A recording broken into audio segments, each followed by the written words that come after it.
Good to see everybody. Drop some comments in the chat. Let me know if you can hear me okay. Good afternoon. It's Andrew Beach. I'm an executive coach. I help professionals communicate their value to find great opportunities faster. That's whether they're working or not. That's through a pragmatic process of branding, professional branding, strategic planning, and effective networking. Those are the three tools, the three pillars of success that I found that consistently delivers results for everyone that uses it. So if you could access chat for me, please, or the comments section, wherever you're joining from, and say, hey, say, hey, I'll just put a little welcome message here so that we can get things rolling, Welcome, everyone. Some might call me, or actually I refer to myself as a teacher of self-education. What does that mean? A lot of people ask me, what is the foundation of a brand? And the foundation of a brand is to have an attention grab, right? The first thing you need to recognize when you're branding is that you're attempting to get somebody's attention in what appears to be a heavily congested market. And in a heavily congested market, if I told everybody I was an executive coach or a career coach or delivering service in some kind of way, then I'm now using the language of sameness. And sameness upon which a brand was not built.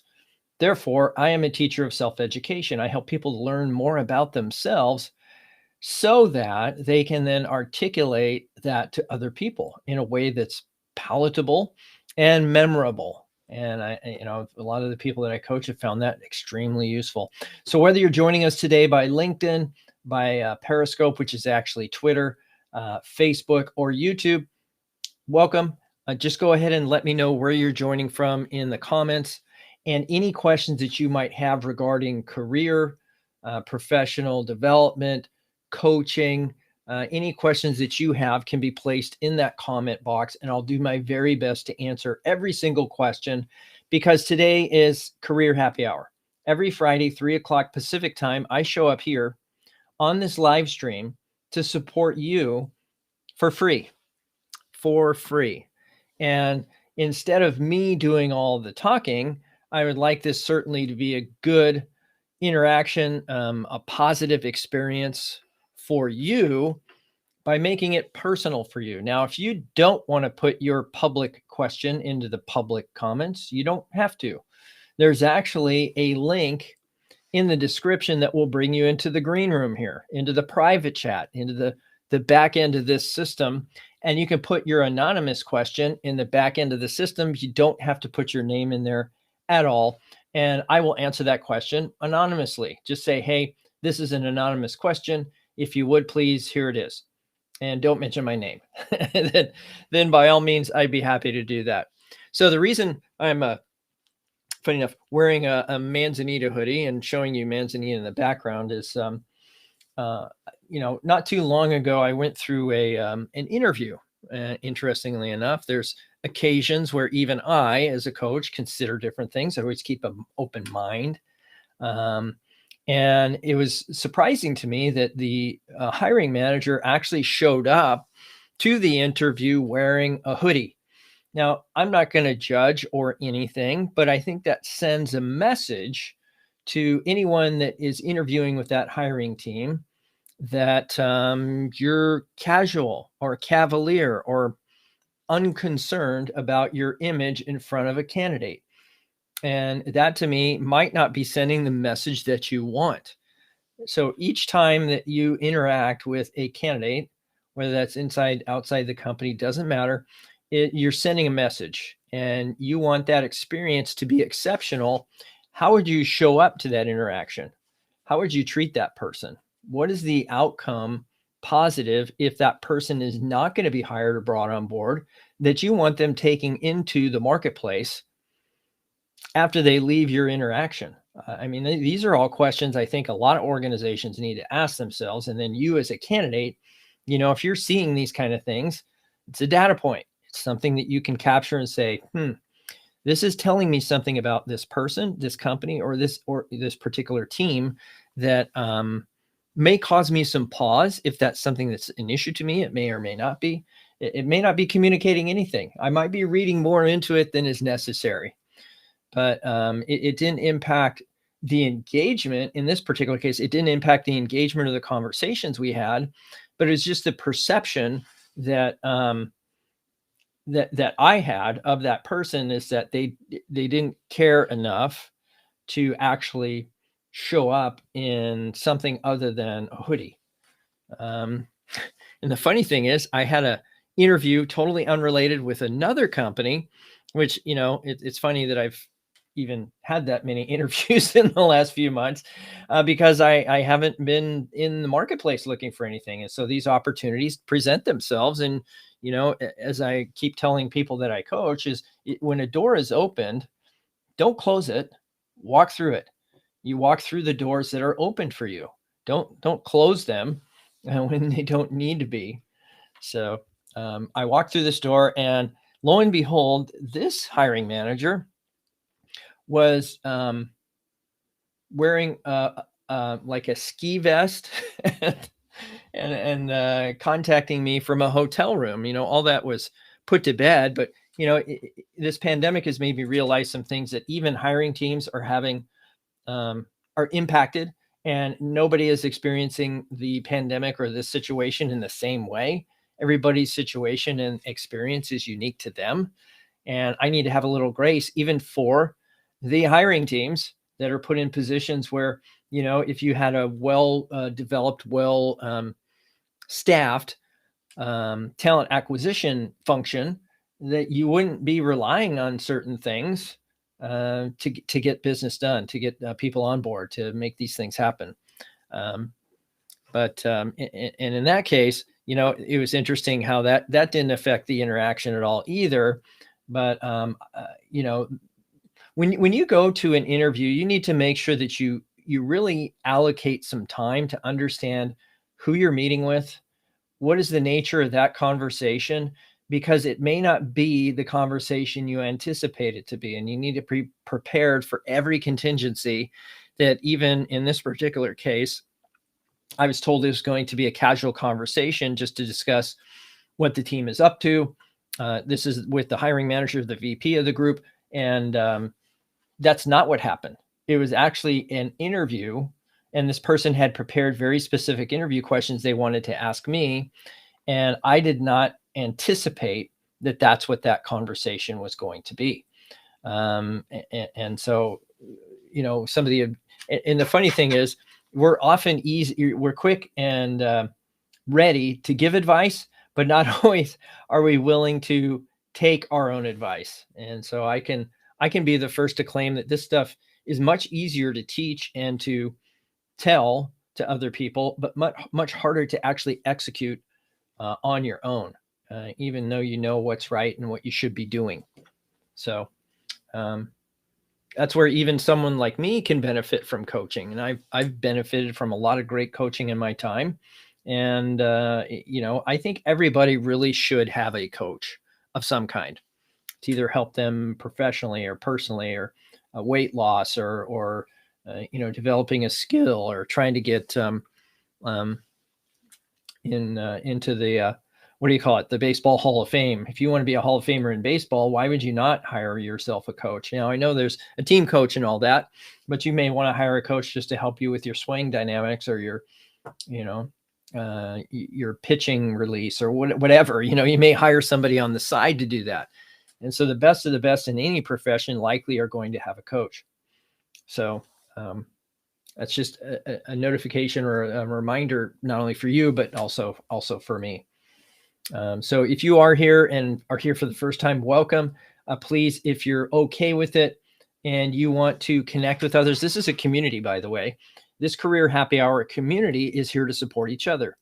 What I would advocate is that if you are in the chat or in the comments, put your LinkedIn profile in there. It doesn't matter what platform you're on, put your LinkedIn profile in there.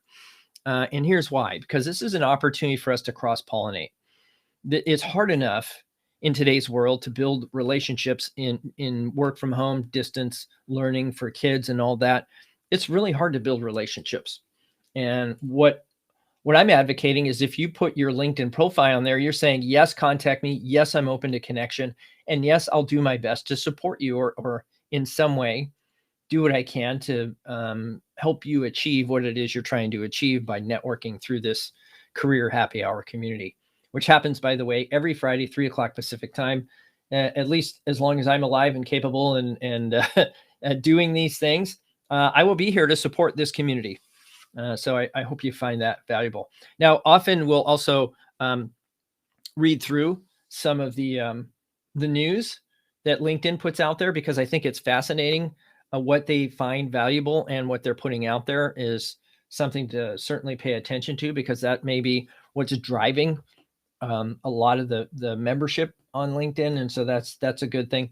We may do that in a minute. I also have been known to actually review people's LinkedIn profiles. So if you're brave enough to put your LinkedIn profile in the chat, I might actually look at it and give you some hands-on feedback live during today's session. So during today's live stream. And then certainly sharing this out to your networks allows us to get broader access to more people, and more people in the community means more connections, and more connections means, gosh, I don't know, sky's the limit. There's 720 million plus accounts on LinkedIn. I don't know how many people are here right now, or if even you can hear me. If you can, just drop me a little note in the comments to say yes. Yes, I can hear you, Andrew. You're coming through loud and clear. Looks like we're here.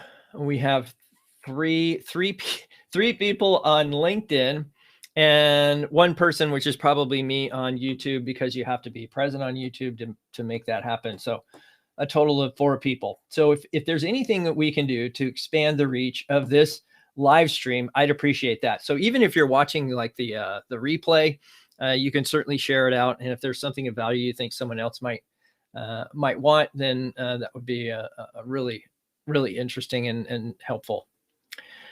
Good. So let's, I'm going to see what the news is saying here today, and we're going to share the screen.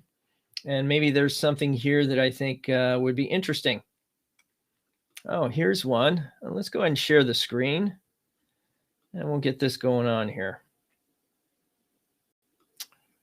Good. So it says here, let me get rid of the caption. There we go. Education Department erases 1.1 billion in loans. The Department of Education announced it will wipe out 1.1 billion in student debt. That's 115,000 borrowers who attended the now defunct ITT Technical Institute. Loan forgiveness will cover students who didn't finish their degrees and left the school on or after March 2008, per the Wall Street Journal. Of course, they're trying to get people to sign up for the Wall Street Journal, so they will cite sources. I'm just being facetious and somewhat pessimistic or sarcastic, I guess, that IT Tech was one of the largest for-profit college chains before it closed in 2016. And, you know, we've seen universities closing that have been around for almost a century. So there's a lot of, I think, disruption happening in education. And this is, I was just talking to another gentleman the other day about, you know, how people, the student is becoming now more powerful in the educational experiences that they select. And now they're saying, hey, maybe I don't want to take on that debt. Maybe I want to do distance learning. Maybe I want to get a degree from University of Phoenix or some online university, or a great university that has an online campus. And I don't have to go to, you know, Stanford or Harvard on site and stay on the campus. I could do it from my home. So I find this interesting that the debt's being forgiven, but you know, this is, I think, an indicator of what might be happening in the education market, and where is the opportunity for you as a candidate to take advantage of that. And that might be agility of learning, or perhaps you're the type of person that knows how to do strategic financing, or somehow marketing a university that was old school into the new school, and helping them survive this disruption. And you know, I know a lot of people either are really excited to go back to college and to campus this fall, and others are like, no way, I'll just stay home and I'll do my distance learning and get complete my degree from home. And as long as they demonstrate competency, I don't see any problem with that. And a lot of people are taking advantage of that opportunity. Good. Of course, if you have any questions, by all means, I'm here to answer. I'm just going through the news to see what's top of mind for LinkedIn, so that we know what's on tap here for us in the future. Let's see. China blasts 996 overwork culture. That's interesting. China's High Court issued a stark warning on excessive overtime coined 996 because of 9 a.m. to 9 p.m. 6-day-a-week work schedules. In its edict, the court said workers deserve rest and vacation, and that adhering to the national working hour system is the legal obligation of employers. The move comes amid Beijing's crackdown on private enterprise in an effort to bring powerful corporate interests under control, even though the US, China, and Europe have wildly differing political system. Axios reports they have converged on a shared set of responses to rein in big tech. Interesting. I don't know what to make of that, but certainly there's, I think, a market opportunity for someone who understands the global marketplace and how it's being structured, and how you can interact with different nation states and their how they're doing things. So if you have that kind of thing, and certainly rest and vacation is something that anybody, there's only so much you can get out of a human being, I think, and whether that's in China or Europe or US, you are going to get law of diminishing returns after a certain amount of time. Now, if it's voluntary, that's different. If someone's voluntarily working 9 a.m. to 9 p.m. 6 days a week, that might be a little bit different. Let's see. Rush hour is back with a vengeance. Yeah, I had some family staying with us last night, and they said, wow, the traffic has really come back in force. When everybody was work from home, here in our area, some companies are back open again. People are going into the office, and traffic is back. And I think many people are going to make some decisions once they run through that traffic for a few months that, maybe work from home was really much better. Who knows? But my suspicion is it's going to be something to ease back into and cause some disruption and probably lack of productivity. For a sweet, brief moment, it seemed like the pandemic had finally put an end to rush hours. More people stayed at home, but traffic has reclaimed the streets, writes Bloomberg City Lab. Except now it's harder to predict when and where it will strike. It turns out the pandemic didn't get rid of vehicle congestion. It just shifted how it occurs, prompting experts to debate how to tackle new rush hour peaks, from implementing congestion pricing to adopting open streets programs or new transit technology. Yeah, I mean, I'm thinking that has a lot more to do with people's personal interests. Maybe they're looking to leave on a Thursday to go out of town for a weekend, or they're looking to work remotely from another location, whatever. I mean, there's a lot of personal things that are going to happen. I don't think you'd be able to ever, if this keeps up, predict how that's going to work. But I think this would be interesting. So what's the market opportunity there for someone who has a skill set? And I would guess that the market opportunity really is in understanding where people are going and why, but that's not something often that government's going to do, but there could be a private industry interest. Why are people traveling at certain times? So maybe they're going to see a sporting event, or maybe they're, trying to get across town to go to some specialty store or something. I mean, I don't know. So there's a lot of things that can happen there. What's this congestion pricing? That's interesting. So maybe that's like tolling. So I guess maybe you could come up with some creative technologies to charge people if they are on the streets at certain times, days and times. I mean, I just don't know how you can predict that and come up with a way that's fair to everybody. Anyhow, let's see. SCOTUS tosses federal evictions ban. The Supreme Court overturned a federal evictions ban Thursday night, allowing property owners to begin turning out tenants who have fallen behind in their rent because of the pandemic. The majority of justices on the High Court ruled that Congress, not the Centers for Disease Control and Prevention, should have authorized the ban that has been in effect since last year. The administration, meanwhile, has managed to disperse only a fraction of funds aimed at preventing the potential loss of shelter by hundreds of thousands of Americans. Interesting. Okay, so where's the market opportunity there? Gosh, I don't know.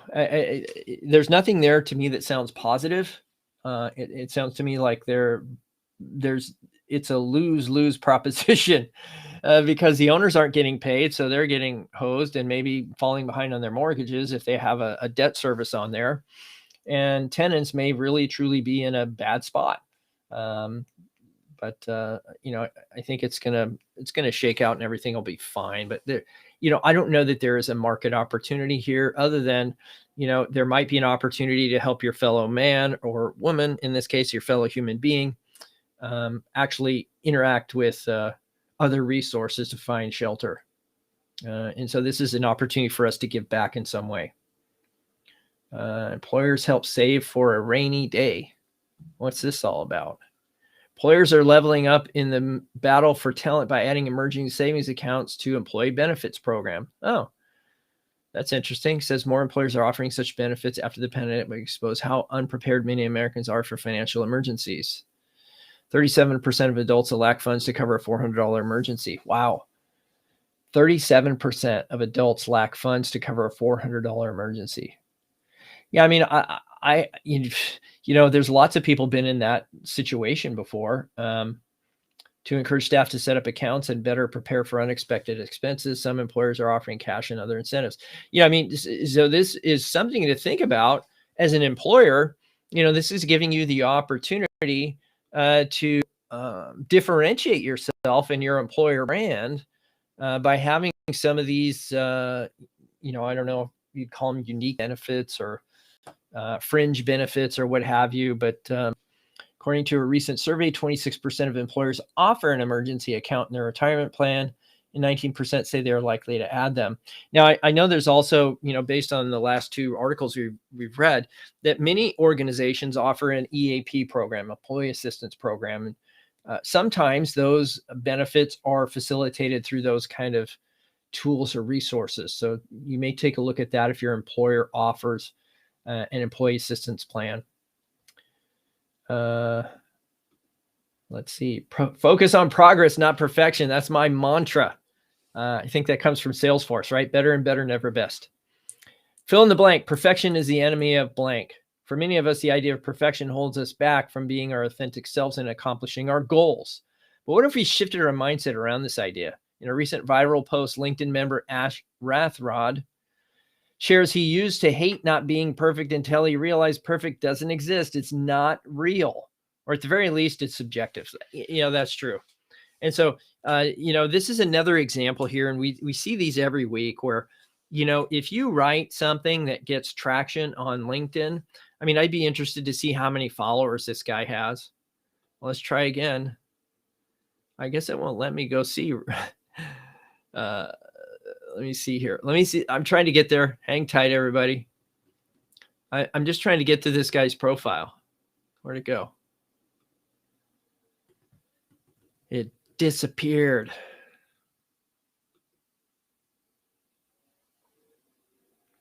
There we go. Ash Rathrod. Ash Rathrod.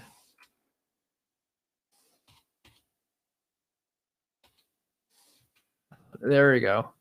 Something went wrong. Try again. Is this not a real person? How is it that you can't go to the guy's profile page? Is it just me? Or is the guy maybe done away with his account? That's bizarre. Anyway, so it sounds like a guy had a a viral post, but now he doesn't even exist. I think that's interesting. So let me see if I hate not being perfect. Let me see if the post now comes. And maybe he took the post down. No, there it is. Here we go. I just was curious how many people, you see, it won't let you go to his profile. Isn't that interesting? Huh. Okay. So I don't understand. I just don't understand. Because here he is, right? He's a second degree connection, so we have somebody in common. So why don't I click follow and see what happens? Good. Now I'm following him. Maybe that view full profile. No, I mean, this is anyway, this is one of the things that is most frustrating with LinkedIn is their user experience, user interface is always taking a backseat to their talent tools. And so I don't know. Faster inflation still fleeting. Faster inflation still fleeting the Fed. As a key inflation gauge hits its highest level in 30 years, Federal Reserve Chair Jerome Powell reaffirmed his view that the surge in consumer prices is temporary and tied to pandemic-induced supply chain blockages. Partially true. In an address to the Jackson Hole Symposium being held virtually, Powell said that while tapering of federal bond purchases could begin this year, higher interest rates would remain off the table for some time, especially amid a resurgent COVID-19. You could always just print more money, I suppose. Likely to happen. It's independent. Okay. Yeah, I don't know much about the Fed or who's running it now or what's going on. But I knew that the price of things are going up and it's not very fun. And it's going to have a ripple effect for sure, I think, in a lot of different markets. So what's the market opportunity there? I think if you have some, this is why perhaps some of the folks that are out there, this is just conjecture. I don't know enough about, some of these Bitcoin and all these digital currencies, but these, I could see a day where there's a digital currency that's not managed by a government, that is, how would you say it, crowdsourced and managed by the people in a blockchain like that. I think there's a lot of value in that kind of thing. Now, I don't know where that's going or if that's even true, but I can see the value in that, where people are, there's a group of people that may be leveraging their economy and their currency to benefit themselves. And that's what happens when you get into these situations. So that's all I have for today. I don't see any questions here. If you have a question, by all means, put it in the chat. I'm happy to answer, and we can certainly have people come on live. That's accessible as well. The live coaching is in the description. I can put that link. Let me grab that link really quick. Copy that link. And I will put it in the chat here on the LinkedIn stream because it doesn't come across there. So if you're in a position to come on live, you're more than welcome to do so. If you have a need, to have your LinkedIn profile reviewed, then I can do that as well. Let me come back here. Yeah, I don't see any questions, and nobody's in the chat. So I will go ahead and sign off. Hope you have a great weekend, and we will see you next Friday for Career Happy Hour. Bring your questions, and I will do my best to answer. All right, folks, take care. Bye now.